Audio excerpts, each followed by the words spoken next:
السلام عليكم ورحمة الله وبركاته. أهلا بيكم وفيديو جديد من أجدد مول في كازاخستان، من مول الأبورت مول. ده يعتبر الفرع الثاني للأبورت مول في كازاخستان، وبرضه في مدينة الماطي. وخليني أخدكم في جولة كبيرة جدا داخل المطاعم داخل المول، فخليكم معايا وتابعوني. خليني برضه أوريكم جزء بقى بتاع مطعم نفات. ده واحد من أشهر المطاعم في كازاخستان، مطعم نفات.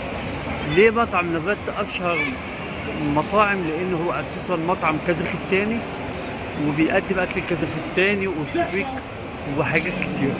وكمان مشهور المطعم ده ليه فروع كتيره جدا داخل كازاخستان، فمطعم حلو قوي قوي. فديت من المطاعم الجميله المشهوره قوي، السياحيه وفي نفس الوقت شعبيه. بصوا كده مطعم نفات اهو. خليني بقى اوريكم المطعم واسعاره والدنيا. وطبعا في هنا برضو بعض الكافيهات مستر. بص كده بقى الديكورات عاملين ازاي هنا، حاجه جميله قوي. المطعم نفات بيمتاز بالديكورات الكازاخستانيه. لما تبصوا كده هنا يا جماعه، بص هنا ده كده. خلينا اوريكم بقى الدنيا عامله ايه في المطعم. زي ما انتم شايفين بيبقى متقسم لكذا حاجه. الجميل بص بقى قعدات هنا، وفي من الجزء اللي هنا ده كده بص التقسيمه بتاعته حاجه جميله قوي. يعني لما تبصوا كده ادي المطعم نوفات، بصوا القعدات بتاعته حلوه قوي قوي قوي. الجزء اللي هناك دوت اللي انا لكم طبعا دوت المنيو. ده الاكلات بتاعه المطعم. الاسعار هنا زي دوت كده 270 سوري 2700. زي الاكلات ديت طبعا دوت برضو طبق رز مع خضار مع لحوم ب 2700.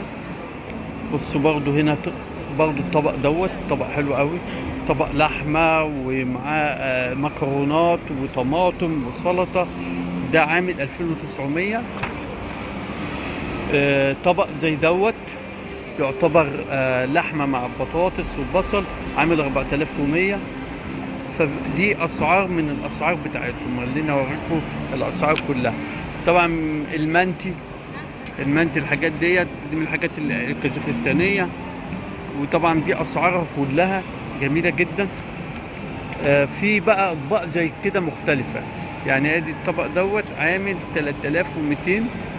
طبق اللحمه دوت عامل 3500. وفي نفس الوقت كمان هنا الاسعار حلوه جدا. السلام عليكم. عندك كمان هنا الاسعار بتاعت اللحوم باختلافاتها طبعا مع الفراخ، دي كلها اسعار. وطبعا ده في حاجات كتير، فطبعا دي كلها اطباق مختلفه. بص الطبق ده كله لحمه عامل من 3700 على حسب الحجم ل 5200. فواحد من خلينا اوريكم المطعم من جوه. بص من هنا كده في قاعده بتبقى ترابيزات بالشكل دوت من هنا ده. طبعا بقى حسب ما انت بتختار هتقعد فين. الجميل بقى ان عاملين ستايل كتير حلو، يعني عاملين قعدات زي ديت كده اللي هي بتبقى زي قعدات مريحه جدا، والترابيزات بتبقى عاملينها زي كده. بص بقى جميل جميل جميل جميل. المطعم الديزاين بتاعه حلو قوي قوي قوي. زي ما انتم شايفين كده من هنا كده دي بيبقى في ركن من هنا، ده بيبقى على الشارع الفيو بتاع الجبل. هتقعد تبقى طبعا لو في الشتاء بيبقى احلى في الفيو بتاعه. في من الجزء اللي هنا ده كده دي بتبقى قعدات اهي. انا طبعا بحاول ان انا اجيب لكم على قد ما اقدر حاجات كتيره من هنا كده. بص الدنيا بقى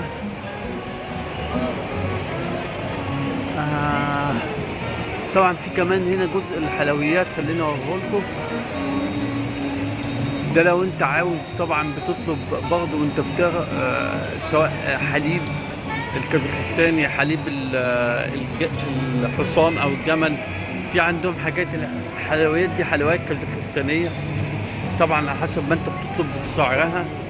في الشاي اللي هو الكازاخستاني، في حاجات كتيرة كويسة جدا. في عندك الجزء بتاع البوفيه من هنا، دوت بياخدوا هنا بتقعد انت على في اي ترابيزه من الترابيزات من هنا، وطبعا بيجوا بياخدوا الاوردر من الجزء اللي هنا. فالحاجه بصراحه نظيفه جدا، السيرفيس عندهم عالي قوي، وزي ما انتم شايفين الدنيا نظيفه جدا. عاملينه بشكل حلو قوي قوي قوي. ونفات واحد من اشهر المطاعم اللي موجوده في كازاخستان، وليه كمان فروع في دبي، يعني واحد من المطاعم الجامده قوي قوي قوي.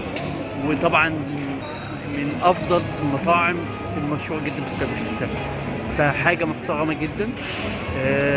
ده هتلاقيه في دي فروع كتيره في الماطي وفي كازاخستان بصفه عامه، فواحد كويس جدا، فانصح الكل يجي فيه.